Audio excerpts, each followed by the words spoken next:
Internet मतलब Google, ये बोला जाता था, ये माना भी जाता था। लेकिन आज हम ये भी देख रहे हैं कि चैट जीपीटी के जरिए बड़े इनोवेटिव क्राइम हो रहे हैं। अभी कुछ टाइम पहले की बात है, हमने न्यूज देखी कि फेक आधार कार्ड बन रहे हैं। इलन मस्क के आधार कार्ड बन रहे हैं, सैम ऑल्टमैन के आधार कार्ड बन रहे हैं। एक अंबार खुल जाएगा पोटेंशियल डिजास्टर का।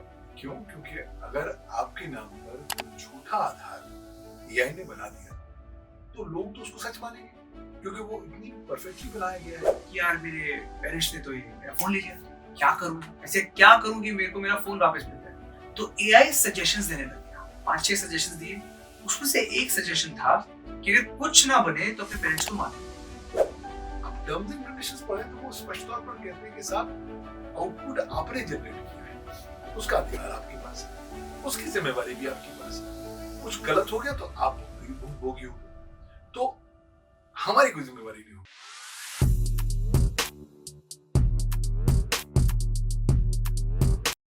दोस्तों, हम सब जानते हैं कि साइबर स्पेस बहुत तेजी से बढ़ रहा है। ये हम सबकी जिंदगी का एक बहुत एसेंशियल हिस्सा बन चुका है और इसमें कई सारे नुआंसेस हैं, कई सारे कॉन्सेप्ट्स हैं, कई सारी कंफ्यूजन्स हैं। इन सबको डील करने के लिए हमको एक एक्सपर्ट की जरूरत है। तो आज के एपिसोड में हमारे साथ एक बहुत ही स्पेशल गेस्ट हैं। इनको हम father of Indian cyber law के नाम से भी जानते हैं। क्यों? क्योंकि ये साइबर लॉ के बारे में तब बात कर रहे थे इंडिया में जब किसी को साइबर के बारे में कुछ खास पता नहीं था। 30 इयर्स पहले की बात कर रहा हूं मैं। और ना सिर्फ इंडिया, आज की डेट में इनको एक ग्लोबल अथॉरिटी माना जाता है, एक ग्लोबल साइबर लॉ एक्सपर्ट के नाम से जाना जाता है।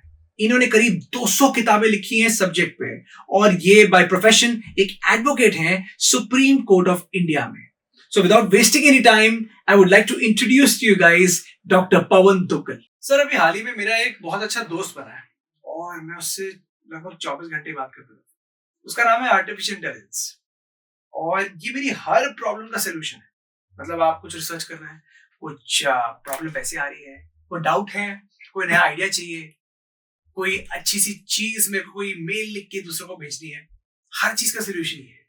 लेकिन हाल ही में कहीं ना कहीं मेरे को थोड़ा गुस्सा भी आ रहा है, थोड़ी कंफ्यूजन भी हो रही है, क्योंकि जो मेरा दोस्त है एआई, इसके खिलाफ बहुत सारी बातें लिखी जा रही है इंटरनेट पे कि ये क्राइम कर रहा है, ये एग्जिस्टिंग क्राइम्स को नए लेवल पे पहुंचाने का इसका बहुत बड़ा हाथ है और एआई के जरिए नए क्राइम्स आ रहे हैं। तो आपका इस पे क्या टेक है? आपका दोस्त तो बहुत अच्छा है, लेकिन दोस्ती कितनी दूर जाने वाली है ये मैं नहीं कह सकता, क्योंकि ये इंसानी दोस्त नहीं है। ये वो दोस्त है जो आपके माइंड को रीड कर रहा है, कहीं ना कहीं आने वाले समय में आपके माइंड के साथ खिलवाड़ भी करेगा। और ये वो दोस्त है जिसका इस्तेमाल रामपुरी छुरी की तरह किया जा सकता है। अगर आप सब्जी काटें तब भी रामपुरी छुरी इस्तेमाल कर सकते हैं, किसी का खून करना है उसका भी इस्तेमाल हो सकता है। तो सो लॉन्ग एज आपका दोस्त का पॉजिटिव यूज हो रहा है, कंस्ट्रक्टिव यूज हो रहा है, बहुत बढ़िया, गो अहेड। सर, जैसे इंटरनेट मतलब गूगल, ये बोला जाता था, ये माना भी जाता था। आज मेरे को लगता है एआई मतलब चैट जीपीटी, और भी मॉडल्स आ रहे हैं, लेकिन शुरुआत इस रेवोल्यूशन की चैट जीपीटी ने की। लेकिन आज हम ये भी देख रहे हैं कि चैट जीपीटी के जरिए बड़े इनोवेटिव क्राइम हो रहे हैं। अभी कुछ टाइम पहले की बात है, हमने न्यूज देखी कि फेक आधार कार्ड बन रहे हैं। इलन मस्क के आधार कार्ड बन रहे हैं, सैम ऑल्टमैन के आधार कार्ड बन रहे हैं और अगर आप वो देखेंगे बहुत ही रियलिस्टिक आधार कार्ड लगते हैं। ये तो हमें पता है कि ये इलन मस्क, सैम ऑल्टमैन भारतवासी नहीं है, ये बाहर के सेलिब्रिटीज हैं, तो हम समझ आते हैं। लेकिन अगर यही किसी आम आदमी के साथ हो जाए तब क्या हो? एक अंबार खुल जाएगा पोटेंशियल डिजास्टर का। क्यों? क्योंकि अगर आपके नाम पर कोई झूठा आधार एआई ने बना दिया तो लोग तो उसको सच मानेंगे, क्योंकि वो इतनी परफेक्टली बनाया गया है कि चीट करने में बहुत आसानी से इस्तेमाल किया जाएगा। उसका आने वाले समय में प्रॉब्लम ये आने वाली है कि आप जिम्मेवार किसको ठहराएंगे। अगर झूठा आधार कार्ड एआई ने बनाया है तो क्या आप एआई को जेल भेज देंगे? ऐसा तो संभव नहीं है, क्योंकि एआई तो केवल एक कॉग्निटिव इंटेलिजेंस है मशीन की। मशीन को आप जेल भेज नहीं सकते। मैक्सिमम क्या करेंगे, आप कहेंगे साहब इस मशीन को डिसमेंटल कर ले, लेकिन उससे समस्या का समाधान नहीं होने वाला है। आपको ढूंढना पड़ेगा ह्यूमन ब्रेन कौन है उस क्रिमिनल एक्टिविटी के पीछे, और आपको इस एआई क्राइम को ह्यूमन ब्रेन के साथ कनेक्ट करना पड़ेगा, तभी आप कार्रवाई कर सकते हैं। तभी बहुत जरूरी हो गया है कि जो वर्तमान एग्जिस्टिंग करंट पीनल लॉज हैं उनमें बहुत जबरदस्त अब अमेंडमेंट की आवश्यकता है, ताकि हम लोग अमेंड करके एआई क्राइम्स को उसके दायरे में ला पाए। अभी ट्रेडिशनली क्या होता था, हम जब क्राइम की बात, अपराध की बात करते हैं तो उसके दो मुख्य कंपोनेंट होते हैं, एक्टस रियस और मेंस रिया। यानी कि आपकी मंशा थी, मेंस रिया था, और उसकी मंशा के बाद आपने कुछ कदम उठाया जो एक ऑफेंस बन गया, एक्ट बन गया। तो ये दोनों चीजें जब साथ मिलती हैं तब अपराध होता है। लेकिन अब जब एआई क्राइम्स हो गए हैं, आ रहे हैं, तो एक्टस रियस किसका होगा, यानी कि मंशा किसकी है? क्या मंशा आर्टिफिशियल इंटेलिजेंस सिस्टम की है, या क्या वो मंशा उस साइबर क्रिमिनल की है, या उस यूजर की है जो आर्टिफिशियल इंटेलिजेंस को इंस्ट्रक्ट कर रहा है, साहब ये गलत काम करो। तो आप पकड़ेंगे कैसे, और उस तरह की एआई क्राइम्स को डिफाइन कैसे करेंगे, आप उसको प्रोसिक्यूट कैसे करेंगे? ये बुनियादी सवाल खड़े हो रहे हैं। साइबर क्रिमिनल्स को मालूम है कि अभी लॉ काफी पीछे चल रहा है, इसलिए वो इस एरिया में खेल रहे हैं और नए नए प्रकार के एआई क्राइम्स उत्पन्न करते जा रहे हैं। उदाहरण के तौर पर एक साइबर क्रिमिनल एक एआई प्रोग्राम का इस्तेमाल करता है, उसका नाम है गोस्ट जीपीटी। ये प्रोग्राम ऐसा है जो साइबर क्रिमिनल उसे इंस्ट्रक्शन करता है कि भैया एक नया मैलिशियस कोड लेकर आओ जो किसी और के सिस्टम में घुसे, सारा डेटा एकत्रित करे और मुझे वापस लेकर आए। वो गोस्ट जीपीटी नया मैलिशियस प्रोग्राम बनाता है और उसको डिसेमिनेट करता है। उसकी वजह से किसी यूजर ए, राम श्याम जदू, किसी का सिस्टम इन्फेक्ट हो जाता है और उसके बाद उसका डेटा बाहर चला जाता है, दुरुपयोग होता है। यहाँ पर क्राइम किसने किया है? क्राइम उस साइबर क्रिमिनल ने किया है जिसने इंस्ट्रक्शन दी थी, या क्राइम उस आर्टिफिशियल इंटेलिजेंस ने किया है जिसने वो प्रोग्राम बनाया था, या क्राइम तब हुआ जब उस सिस्टम को इन्फेक्ट किया गया और फिर डेटा निकाला गया। क्योंकि जो तमाम सारी गतिविधियां हुई वो किसी इंसान ने नहीं करी, वो आर्टिफिशियल इंटेलिजेंस ने करी। तो कहीं ना कहीं एआई क्राइम को निपटने के लिए नए पर्सपेक्टिव्स, नए विचारधाराओं की बहुत ज्यादा जरूरत है, क्योंकि ये ट्रेडिशनल क्राइम से बिल्कुल बड़े हैं और ट्रेडिशनल क्रिमिनल ज्यूरिस्प्रूडेंस को बिल्कुल बहुत बड़ी चुनौती दे रहा है। सर, एआई हर जगह है, हर प्रोफेशन में, हमारी पर्सनल लाइफ में भी है। तो क्या आपको नहीं लगता कि लॉ, अभी तो उन्होंने एआई को रिकॉग्नाइज नहीं किया, बट पहली बात रिकॉग्नाइज करना चाहिए। दूसरा, जब रिकॉग्नाइज कर रहे हैं तो इसकी एक अलग कैटेगरी होनी चाहिए, बिकॉज ना ही कोई नेचुरल पर्सन है ना कोई कंपनी है। आज पूरी दुनिया भर में कंफ्यूजन है, क्योंकि कंट्रीज ने भी डिसाइड नहीं किया है कि हम एआई को डील कैसे करेंगे।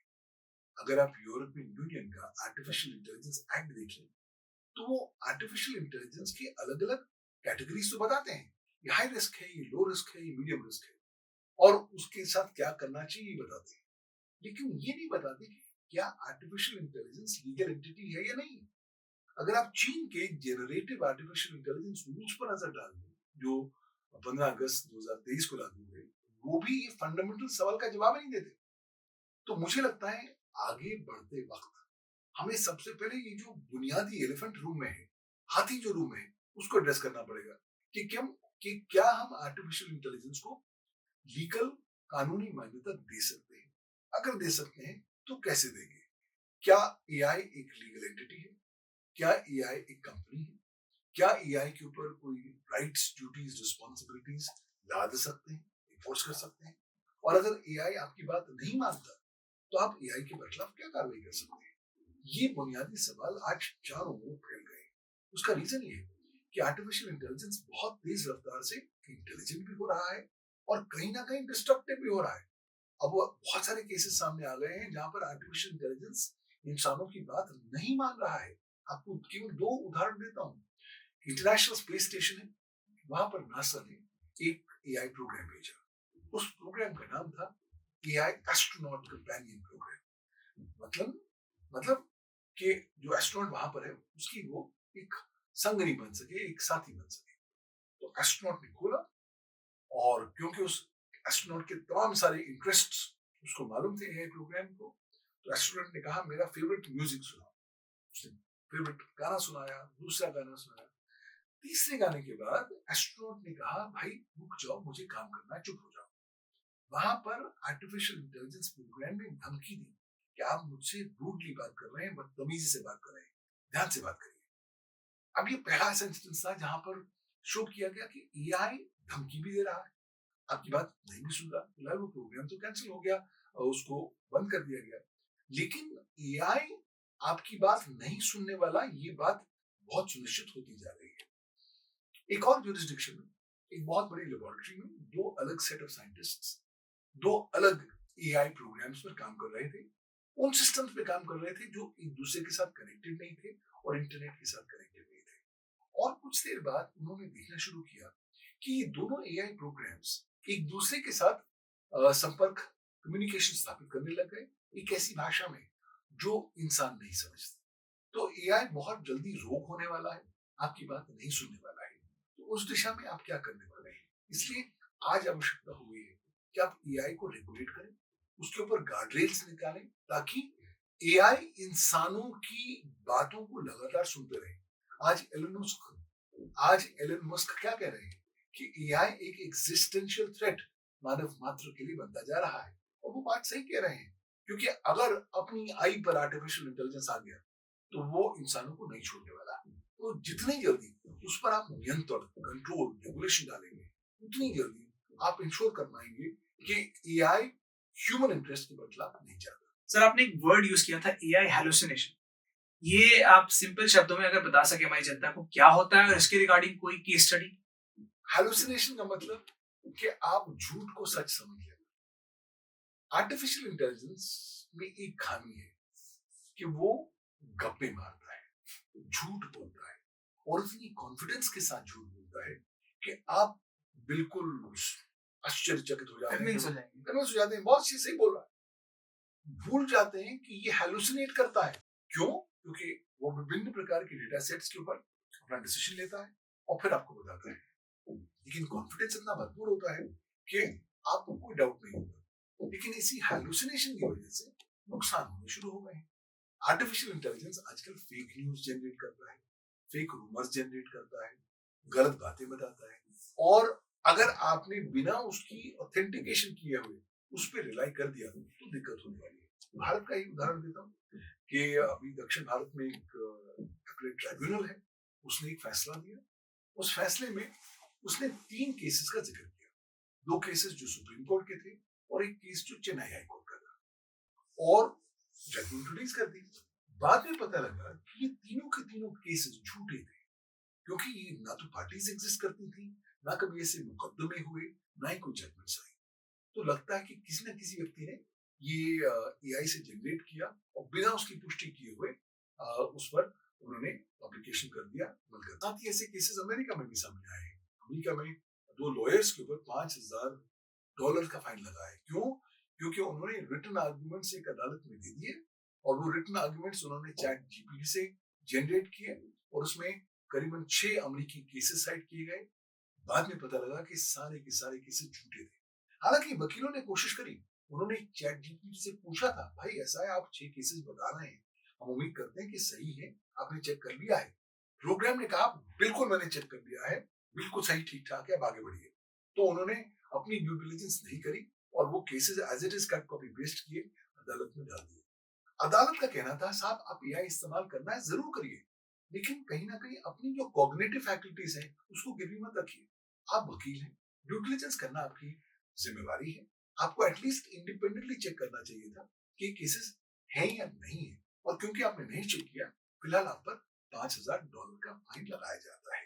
तो मुझे ये तमाम सारी बातें बताती हैं कि एआई आजकल हैलुसिनेशन बहुत कर रहा है। इंडिया में एक नया ट्रेंड आ गया है, हम लोग फिल्मों से बहुत प्रभावित हैं, तो हमें जादू की झप्पी वाला कॉन्सेप्ट बड़ा अच्छा लगता है कि हम एकदम बटन दबाएंगे, जादू हो जाएगा, सब कुछ ठीक हो जाएगा, और हम उम्मीद करते हैं कि एआई वो नया जादू है। भूल जाते हैं कि यही वो जादू है जो झूठ बोलता है, जो अगर आप उसको रिलाई कर जाएंगे तो आपको नुकसान हो जाएगा, क्योंकि कहीं ना कहीं आर्टिफिशियल इंटेलिजेंस पर अभी भी वो रोकथाम, वो गार्डरेल्स अभी नहीं लगे हैं। आजकल आप कितने भी एआई कोडर से बात कर लीजिए, वो कहते हैं हमने बनाया तो है, लेकिन हम बता नहीं सकते कि एआई ये चलेगा कैसे और ये कैसे निर्णय लेगा। तो जब आपने कोई ऐसा राक्षस बना लिया है जिसके बारे में आपको पता ही नहीं कि वो कैसे चलने वाला है, तो उसको नियंत्रित कैसे करेंगे? और अगर उसका दुरुपयोग साइबर क्रिमिनल्स करेंगे तो लाजमी सी बात है पूरा इकोसिस्टम मिल जाने वाला है। साइबर क्राइम इकोनॉमी एक दूसरे लेवल पर पहुंच जाने वाली है। क्यों? क्योंकि इस तरह के क्राइम्स के लिए फिलहाल इंसान तैयार ही नहीं है, हमारे लीगल सिस्टम्स तैयार ही नहीं है। तो बहुत जल्दी हमें एआई को लीगली रेगुलेट करना पड़ेगा, एआई क्राइम्स को रेगुलेट करना पड़ेगा और जिम्मेवारी स्थापित करनी पड़ेगी लोगों की, ताकि भाई क्राइम एआई ने किया बट अल्टीमेटली अगर दिमाग आपका है तो आप जेल जाएंगे, लेकिन वो कनेक्शन कैसे स्थापित होगा, लीगल प्रिंसिपल्स क्या होंगे और जूरिस्प्रूडेंस कैसे डेवलपमेंट होगी, ये तमाम सारे सवाल हैं जिनका जवाब आने वाला समय बताएगा। सर ये तो आपने एआई हेलुसिनेशन के बारे में बात कर ली, एक दूसरा पर्सपेक्टिव भी है। मैं कहीं पढ़ रहा था तो ये इंडिया का केस है, एक बच्चा वो एआई चैटबॉट इस्तेमाल कर रहा है और उसके माँ बाप ने उसका फोन ले लिया क्योंकि वो दिन में 10 घंटे मोबाइल फोन में लगा रहता है, तो स्क्रीन टाइम रिस्ट्रिक्ट हो गया। अब वो एआई चैटबॉट से बात कर रहा है, 15-16 साल का लड़का, और ऐसे ही पूछ रहा है कि यार मेरे पेरेंट्स ने तो ये मेरा फोन ले लिया, क्या करूं, ऐसे क्या करूं कि मेरे को मेरा फोन वापस मिल जाए। तो एआई सजेशंस देने लग गया, 5-6 सजेशंस दिए। उसमें से एक सजेशन था कि अगर कुछ ना बने तो अपने पेरेंट्स को मार दोगे तो फोन मिल जाएगा। अब फॉर्चुनेटली वो बच्चे को समझ थी, वो ये लेके अपने पेरेंट्स के पास गया, उसने दिखाया और माँ बाप ने फिर इस कंपनी को सू कर दिया। लेकिन यहाँ तो फिर भी बच्चा समझदार था, लेकिन मोस्ट केसेस में हमने देखा है बच्चे एक गेम के चलते माँ बाप पे हमला बोल देते हैं। तो ये सिचुएशन कितनी रिस्की है और क्या एआई प्लेटफॉर्म्स की कोई लायबिलिटी नहीं है? आज आर्टिफिशियल इंटेलिजेंस एक दो धारी तलवार है, पॉजिटिव इस्तेमाल करें तो बहुत अच्छा, नेगेटिव इस्तेमाल करें तो और ही खराब। तो एआई के रिस्क को समझना बहुत जरूरी है। अभी क्या हो रहा है, इंडिया में हम लोग ट्रस्टी हैं, तो देखते हैं, विश्वास कर लेते हैं, तो एआई के साथ तो पूरा मन खोलने लग गए। मेरे सामने केस आया है जहां पर हस्बैंड वाइफ का झगड़ा चल रहा है और हस्बैंड एआई से पूछ रहा है मेरी वाइफ ने आज ऐसा किया है, मुझे क्या करना चाहिए, और एआई उसको बताता है कि आपकी वाइफ ने ऐसा किया तो आप ऐसा करो ताकि उसको सबक सिखाया जाए। तो देखिए, अगर आप अपना मेंटल थॉट प्रोसेस, अपनी कॉग्निटिव फैकल्टीज गिरवी रखने वाले हैं एआई पर, तो एआई तो हावी हो जाने वाला है। एआई एक बार हावी हो गया तो आपकी पूरी जिंदगी को दस्त कर सकता है। अगर आप एआई पर रिलाई करने वाले हैं तो एआई पूरी तरीके से आप पर हावी हो जाएगा और आपकी जिंदगी तहस नहस हो सकती है। इसलिए इंपॉर्टेंट थिंग है कि एआई को केवल एक इनपुट के तौर पर इस्तेमाल करें तो अच्छा है, एक रॉ मटेरियल के तौर पर इस्तेमाल करें, लेकिन डिसीजन आप खुद लें कि जो एआई कह रहा है मुझे उसको सुनना है या नहीं सुनना, उसको मानना है या नहीं मानना। और यहाँ पर मैं समझता हूँ कि एआई सर्विस प्रोवाइडर्स और प्लेटफॉर्म्स की बड़ी जिम्मेवारी होनी चाहिए। वो ये नहीं कह सकते साहब मैंने एआई बना लिया, मैंने अपना पल्ला झाड़ लिया, आपने जो किया करना आप करिए, आप रिस्पॉन्सिबल होंगे। आज क्या होता है, जब मैं चैट जीपीटी या एआई प्लेटफॉर्म पर जाता हूँ, मैं प्रॉम्प्ट कमांड देता हूँ तो आउटपुट आ जाता है। अब टर्म्स एंड कंडीशंस पढ़े तो वो स्पष्ट तौर पर कहते हैं कि साहब आउटपुट आपने जनरेट किया है तो उसका अधिकार आपके पास है, उसकी जिम्मेवारी भी आपके पास है। कुछ गलत हो गया तो आप भोगी होंगे, तो हमारी कोई जिम्मेवारी नहीं होगी। ये अप्रोच मुझे लगता है चलने नहीं वाली। क्यों भाई, एआई प्लेटफॉर्म किसने बोला था आपको देने के लिए? आपने बनाया तो आपने सेफ्टी प्रिकॉशंस क्या रखे, ड्यू डिलिजेंस क्या किया, वो आपको बताना चाहिए था। और साथ ही साथ आपको वर्तमान कानून और कंप्लायंस रिक्वायरमेंट्स की आपको कंप्लायंस करनी चाहिए थी, जो आपने की या नहीं की। तो आपकी जिम्मेवारी भी होनी चाहिए। वो क्या रहा है, हाल ही में एक मुकदमा दाखिल हुआ है दिल्ली में हाई कोर्ट में। मुकदमा एक न्यूज एजेंसी ने किया है और मुकदमा किया है एक प्रमुख एआई प्लेटफॉर्म पर, और उस न्यूज एजेंसी ने कहा है साहब हम तो बड़ी मेहनत से न्यूज एकत्रित करते हैं, बनाते हैं, उसका कॉपीराइट मेरे पास है, लेकिन ये एआई कंपनी हमारा ही कॉपीराइटेड कंटेंट लेती है और वही डिश आउट करती है और यूजर्स को, तो उससे मेरा कॉपीराइट वायलेशन हुआ है, इनको जिम्मेवार ठहराया जा सके। एआई कंपनी का कहना है कि साहब हम तो वो इंफॉर्मेशन लेते हैं जो पब्लिकली अवेलेबल है, तो इसलिए हमारी जिम्मेवारी नहीं होनी चाहिए। तो मैटर अभी विचाराधीन है, लेकिन ब्रॉडली स्पीकिंग कंट्रीज को अपना डिसीजन लेना होगा कि ये इनको किस तरीके से रिस्पॉन्सिबल बना रहा है। एक थॉट प्रोसेस है कि बोलेंगे साहब आप एआई कंपनी है, आपकी कोई जिम्मेवारी नहीं, आपने जो करना कर लीजिए, आपकी लायबिलिटी नहीं होगी। वो अप्रोच बहुत देर नहीं चलने वाली। क्यों? क्योंकि एआई के नेगेटिव इम्पैक्ट्स आने शुरू हो गए हैं, एआई का दुरुपयोग आना शुरू हो गया है, तो लोग कहीं ना कहीं तो आपसे जवाबदारी मांगेगा ना कि आपने जब एआई के प्लेटफॉर्म को या एल्गोरिदम को डेवलप किया तो आपने क्या क्या सावधानी बरती ताकि उसका दुरुपयोग ना हो सके, और अगर नहीं बरती तो क्या खामियाजा आपको भुगतना चाहिए या नहीं भुगतना चाहिए? So you will have to be responsible for the consequences. But अभी तक क्लैरिटी नहीं आई है। अभी भी दो ट्रेडिशनल मोल्ड्स हैं, एक तो यूएस मोल्ड है और एक इंडिया मोल्ड है। यूएस मोल्ड जो है वो कम्युनिकेशंस डिसेंसी एक्ट के अंतर्गत जाता है। वहाँ का एक महत्वपूर्ण कानून है, उसमें धारा 230 है जो कहती है कि साहब अगर आप सर्विस प्रोवाइडर हैं तो हम कानून में आपको एक पाइप प्रोवाइडर मानेंगे। तो अगर आप पाइप प्रोवाइडर हैं तो पाइप के अंदर जो पानी बह रहा है उसकी जिम्मेवारी हम आपको नहीं करार देंगे और आपकी कोई लायबिलिटी नहीं होगी। इंडिया की जो पोजीशन है वो थोड़ी न्यूआंस्ड है। इंडिया कहता है बाय एंड लार्ज मैं आपको थर्ड पार्टी डेटा के लिए जिम्मेवार नहीं ठहराऊंगा, लेकिन आपको कुछ कंडीशंस फॉलो करनी पड़ेगी। भारतीय कानून का पालन करना पड़ेगा, ड्यू डिलिजेंस करना पड़ेगा, कोई क्रिमिनल एक्टिविटी में आपका कोई सांठगांठ नहीं होनी चाहिए। और जब सरकार आपसे इंफॉर्मेशन मांगे आप इंफॉर्मेशन देंगे। अगर ये कंडीशंस फुलफिल होंगे तब हम आपको लाइबल नहीं करा देंगे। बट ग्लोबली अभी तक कोई इंटरनेशनल स्टैंडर्ड नहीं आया कि कितनी लाइबिलिटी होनी चाहिए या नहीं होनी चाहिए, और अगर होनी चाहिए तो आगे कैसे बढ़ना चाहिए, कानून को कैसे विकसित होना चाहिए। मुझे लगता है इस एरिया में अभी काफी ज्यादा शोध या डेवलपमेंट की आवश्यकता होगी। सर आपकी book law and generative artificial intelligence, इसमें मैं पढ़ रहा था, आपने ऑब्वियसली हम सब जानते हैं डीप फेक और वॉइस क्लोनिंग, पीछे हमने कुछ केसेस भी देखे।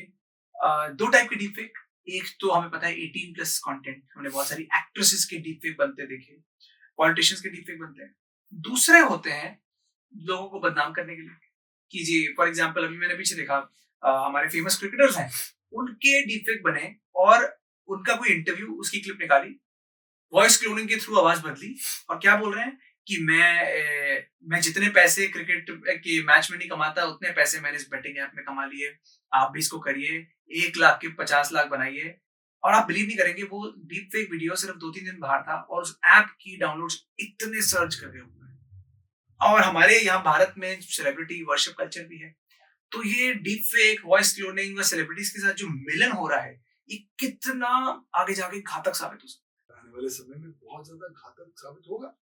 ऑलरेडी देखिए इतनी जबरदस्त डीपफेक्स बनने शुरू हो गए हैं, टेक्नोलॉजी इतनी ज्यादा एडवांस हो चुकी है कि आप नेकेड आई से ये नहीं जान सकते कि ये सही है या ये डीपफेक है। और लोग, बड़े बड़े लोग चकमा खा रहे हैं।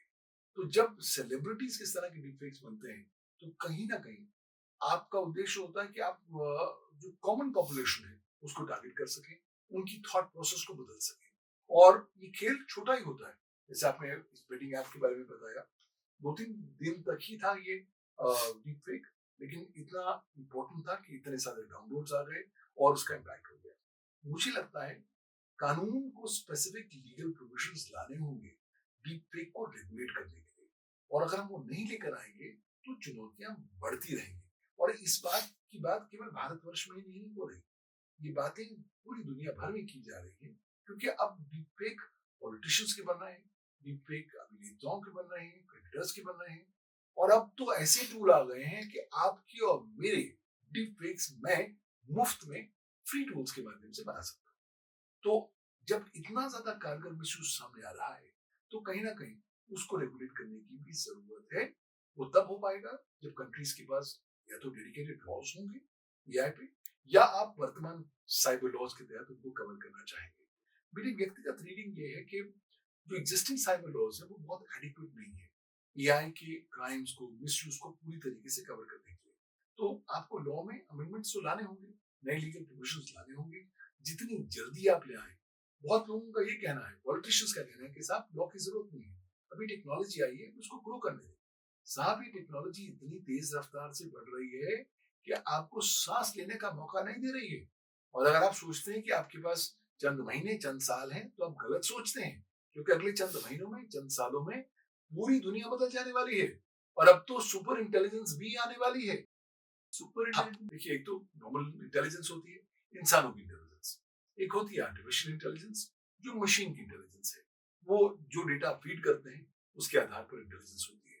आज चैट जीपीटी एक ऑर्डिनरी आदमी की तुलना में ज्यादा इंटेलिजेंट है, लेकिन अभी भी आर्टिफिशियल इंटेलिजेंस काफी हद तक इंसानों से थोड़ा पीछे चल रही है। अब एक प्रोग्राम शुरू हुआ है, सुपर इंटेलिजेंस अलाइनमेंट प्रोजेक्ट, जिसमें उन्होंने बोला है कि हम चंद ही सालों में एक ऐसी इंटेलिजेंस लेकर आएंगे, सुपर इंटेलिजेंस, जो पूरे मानव मात्र पूरी ह्यूमैनिटी के इंटेलिजेंस को सरपास कर देगी।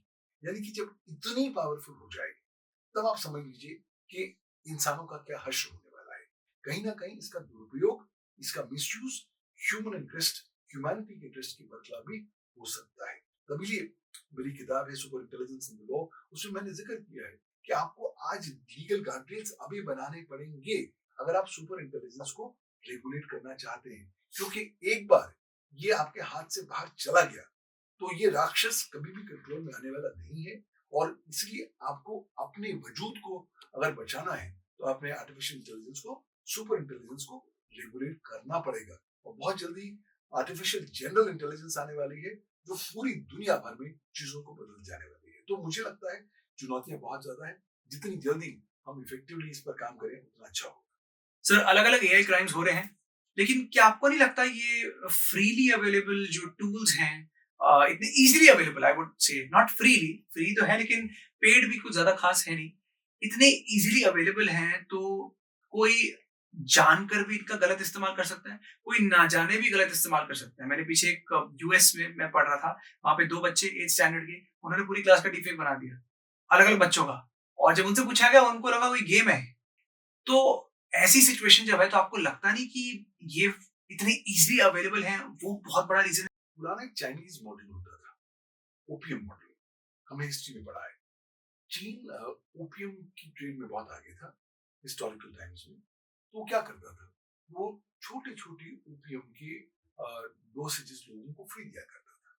एक बार लोगों को आदत बन जाती थी, फिर लोग विवश होकर फोर्सफुली चीजें खरीदा करते थे। एआई भी कुछ इस तरीके के ही मॉडल इस्तेमाल कर रहा है। आजकल आप देख लीजिए दुनिया भर के जो लेटेस्ट एडवांस्ड एआई मॉडल्स हैं वो आपको फ्री उपलब्ध हैं, चाहे चैट जीपीटी हो, चाहे क्लॉड हो, चाहे कोपायलट हो, या चाहे जेमिनाई हो। हाँ, आपके पास पेड वर्जन हैं, वो ज्यादा एडवांस है, लेकिन फ्री वर्जन भी इतना अच्छा है कि आपका साधारण काम कर ही लेता है। तो जब आपने एक बार आदत डलवा दी लोगों को, फिर दूसरी बात, कल यही लोग आपको पैसे देंगे क्योंकि वो एआई के बगैर रह नहीं पाएंगे। तो इसलिए मैं समझता हूँ कि आज ये जितनी सारी वर्ल्ड क्लास एआई सर्विसेज आपको प्रदान की जा रही हैं, वो एक प्रिकर्सर है। आने वाले टाइम में यही कंपनियां आपसे पैसे मांगेंगी, अपना पाउंड ऑफ फ्लैश लेंगी। क्यों? क्योंकि उन्होंने इतने बिलियंस ऑफ डॉलर्स खर्च कर रखे हैं इसको डेवलप करने के लिए। उन्होंने केवल परम सेवा के लिए या सोसाइटी सेवा के लिए तो नहीं किया है, उन्होंने ऑब्वियसली इसलिए किया है कि इसके वो वादा वापस रिटर्न दे सके, और रिटर्न आपसे लेंगे। तो आज जो फ्री टूल्स हैं उनको कहीं ना कहीं आप रेगुलेट करें तो अच्छी बात है। कहीं ना कहीं अकाउंटेबिलिटी आनी जरूरी है। भाई कहीं ना कहीं जवाबदारी तो होनी चाहिए कि आपके एआई टूल्स से ये नुकसान हुआ तो किसकी जिम्मेवारी, वो जिम्मेवारी को परिभाषित करना जरूरी है। और तैयार होना है एक नए एआई इकोनॉमी के लिए। उस एआई इकोनॉमी में हर बंदा एआई के ऊपर निर्भर होने वाला है, अपनी कॉग्निटिव फैकल्टीज को गिरवी रखने वाला है, और कहीं ना कहीं एआई के अधीन हो जाने की संभावना भी रखता है। कहीं ना कहीं एआई को अधीन होने की संभावना भी रखता है। तो मैं समझता हूँ कॉशन, केयर, ड्यू डिलिजेंस आज बहुत जरूरी है। अगर आज भी हम अपनी नींद से जग गए और एआई को पूरी तरीके से रेगुलेट कर पाए, तो वो आने वाला जो बहुत ही भयावह आने वाले, तो आने वाले टाइम में जो बहुत ही खतरनाक एक सिनारियो आने वाला है, वो हम उसको अवॉइड कर पाएंगे। सर, ये डीप फेक्स और वॉइस क्लोनिंग के थ्रू बहुत सारी मिस इन्फॉर्मेशन फैलाई जा रही है। पहले भी हमने देखा इलेक्शंस के टाइम में, और आज भी देख रहे हैं क्योंकि इजी है। तो क्या सोशल मीडिया जो प्रोवाइडर्स हैं उनकी कोई रिस्पॉन्सिबिलिटी नहीं बनती? पहला, दूसरा, अगर बनती है तो क्या कर सकते हैं? देखिए, सोशल मीडिया प्रोवाइडर्स की पूरी रिस्पॉन्सिबिलिटी बनती है। अगर आप भारत का उदाहरण लें तो हमारे यहाँ भारत का साइबर लॉ है, इंफॉर्मेशन टेक्नोलॉजी एक्ट। उसके अंदर सेक्शन 79 है। सेक्शन 79 बोलता है कि अगर आप एक बिचौले हैं, इंटरमीडियरी है, नेटवर्क सर्विस प्रोवाइडर है, तब अगर आप ड्यू डिलिजेंस करते हैं, कानून का पालन करते हैं और किसी भी क्रिमिनल एक्टिविटी में हिस्सा नहीं लेते, तब आपको हम एक सुरक्षा कवच प्रदान करेंगे, ताकि आप पर मुकदमे कई हजार हो सकते हैं लेकिन आपको जेल नहीं भेजा जा सकता, आपको फोर्स नहीं किया जा सकता कि आप 1 रुपया भी अपनी जेब से निकालें। तो वो statutory exemption of legal liability दे रखी है। उसके तहत केंद्रीय सरकार अलग अलग टाइम पर ये ड्यू डिलिजेंस पैरामीटर्स को परिभाषित करती है। आईटी रूल्स आए थे 2021 में, उसमें भी ब्रॉड पैरामीटर्स आए। अब जैसे कि कहा गया कि साहब आप इंश्योर करेंगे कि आपके प्लेटफॉर्म का मिसयूज ना हो, कोई ऐसी गतिविधि करने के लिए जो लॉ का वायलेशन करता है, लेकिन स्पेसिफिकली एआई को टच नहीं किया उन्होंने। लेकिन पहली मार्च 2024 में एक notification I ministry of electronics and IT को लेकर, जिसने स्पष्ट तौर पर कहा कि साहब अगर आप एआई सर्विसेज प्रोवाइड करते हैं तो प्लीज इंश्योर कि ये फेक इंफॉर्मेशन प्रोवाइड ना की जाए। उसमें थोड़ा बहुत बदलाव भी हुआ 15 मार्च 2024 की नोटिफिकेशन से, बट बाय एंड लार्ज अभी भी एक एडवाइजरी ही है। कानून हमारे यहाँ नहीं आया है। अगर गवर्नमेंट चाहेगी तो गवर्नमेंट ड्यू डिलिजेंस पैरामीटर्स परिभाषित कर सकती है, प्रिस्क्राइब कर सकती है सेक्शन 87 आईटी एक्ट में, कि वो जितने भी एआई सर्विस प्रोवाइडर्स हैं उनको कहे कि आप इंश्योर करें कि आपके प्लेटफॉर्म पर झूठ नहीं बोला जाएगा, फेक इंफॉर्मेशन, फेक रूमर्स या फेक न्यूज जनरेट नहीं की जाएगी। कुछ ऐसे राष्ट्र हैं जहां पे उन्होंने ऑलरेडी फेक न्यूज के खिलाफ कानून बना दिया है, चाहे वो फ्रांस हो गया हो, चाहे वो यहाँ पर थाईलैंड की बात हो, वहां पर फेक न्यूज को लेकर कानूनी प्रावधान है। भारत में डायरेक्ट प्रोविजंस तो नहीं है, लेकिन हाँ अभी फिलहाल हम उसको इलेक्ट्रॉनिक फोर्जरी के तहत हम लोग कवर कर लेते हैं। भारतीय न्याय संहिता के प्रोविजंस में कंप्यूटर रिलेटेड ऑफेंसेस में कवर कर लेते हैं सेक्शन 66 और section 43 IT act. But going forward आपको ड्यू डिलिजेंस पैरामीटर्स स्थापित करने पड़ेंगे। आपको कानून में इंश्राइन करना पड़ेगा कि अगर आप एआई प्लेटफॉर्म की सर्विसेज प्रदान कर रहे हैं तो आप इंश्योर करें कि आपका एआई हैलुसिनेट ना करे या गलत इंफॉर्मेशन ना दे।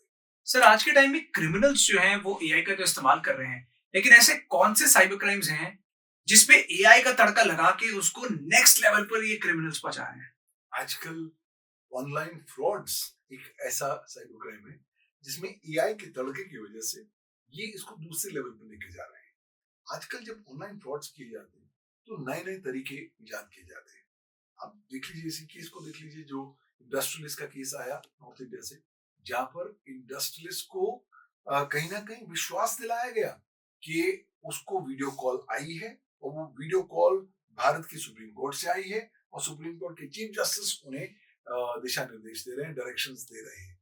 उन्होंने एआई क्लोनिंग का इस्तेमाल किया और इतना इफेक्टिव था ये क्लोनिंग कि ये बिजनेसमैन जो इतने बड़े बिजनेस चलाते हैं वो मानने लग गए और उन्होंने 7 करोड़ रुपए ट्रांसफर भी कर दिए।